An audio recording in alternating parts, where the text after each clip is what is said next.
Have you ever had one of those days, or maybe weeks, or months, where you just feel completely stuck? Like you're just spinning your wheels, getting absolutely nothing done? Well, in this explainer, we're going to dive into a pretty radical personal experiment called Monk Mode, a 30-day digital detox designed to completely shatter that cycle. I mean, this feeling is just so relatable, isn't it? The endless scrolling, the procrastination, that sinking feeling that your days are just slipping away. The whole story here starts from this exact point of desperation. This feeling that the only way out was to do something drastic, to go, as he puts it, nuclear on every single distraction. So, what even is monk mode? Okay, think of it as like a productive hermit mode. It's not about actually becoming a monk, obviously.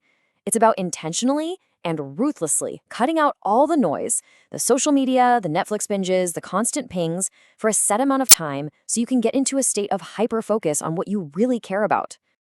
Right. So this wasn't just, a casual, I'm going to take a break from Instagram kind of thing. No, no.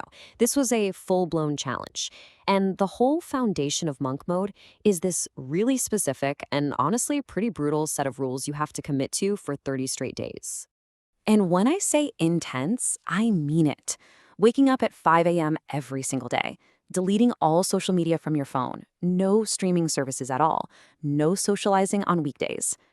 But here's the key. It isn't just about elimination. It's about replacement. Every single distraction was swapped out for a disciplined, intentional action, like deep work, reading, exercise, and journaling. As you can probably guess, the first few days were rough. This is where the real struggle kicked in. The withdrawal.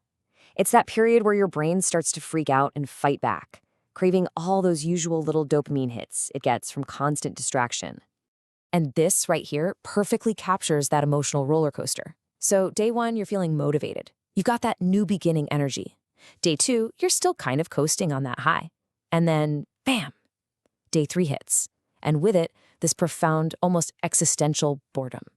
The novelty is gone, and the reality of the silence just crashes down on you. And this is such a crucial point. It's the moment you realize just how deep that habit of distraction goes. Think about it. Every spare second, right? Waiting for your coffee, standing in line, it's immediately filled by pulling out your phone. Without that little digital pacifier, the silence doesn't feel peaceful. It feels like torture. Your brain is literally craving the stimulation it's suddenly been denied. But here's the good news. After that initial pain of withdrawal, that's when the breakthrough happens. Sometime around the second and third weeks, the whole experiment started to pay off in these really profound ways, and the entire experience just shifted. This was the first major discovery. That block of time from 5 a.m. to 9 a.m. became this superpower window. It's this magical period before the rest of the world wakes up, before the emails and the notifications start screaming for your attention. It's just pure, uninterrupted time for deep, meaningful work. And then something really interesting happened. It was a psychological shift. Those 90-minute deep work blocks, which at first felt like a total punishment, they actually transformed into a reward.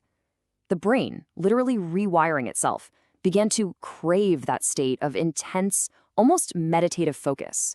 It stopped being a chore and became something to look forward to.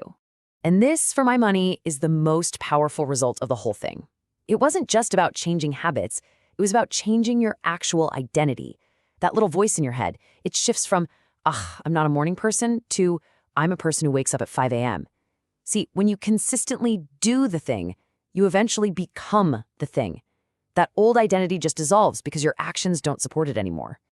Okay, so after 30 days of this intense discipline, what were the actual tangible results? Let's break down what was achieved and, more importantly, the wisdom you can carry forward into a more balanced life. The numbers here are pretty impressive, right? 8 books read in 1 month, 2 huge work projects finished way ahead of schedule. But I want to draw your attention to that last one, 0 anxiety spirals. In a world of constant overstimulation, being able to achieve a state of calm focus where anxiety doesn't just take over, that is a massive, massive win. But beyond all the stats, this was the real prize. The core psychological victory wasn't about the books or the projects. It was the deep, profound realization that you are not a victim of your own habits. It was proof to yourself that you can choose differently, that you can do hard things, and you can reclaim control over your own focus and your own life.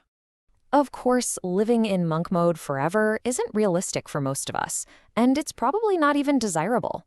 It was a reset, not a permanent life sentence. So, what actually stuck around? Well, the 5 a.m. wake up did.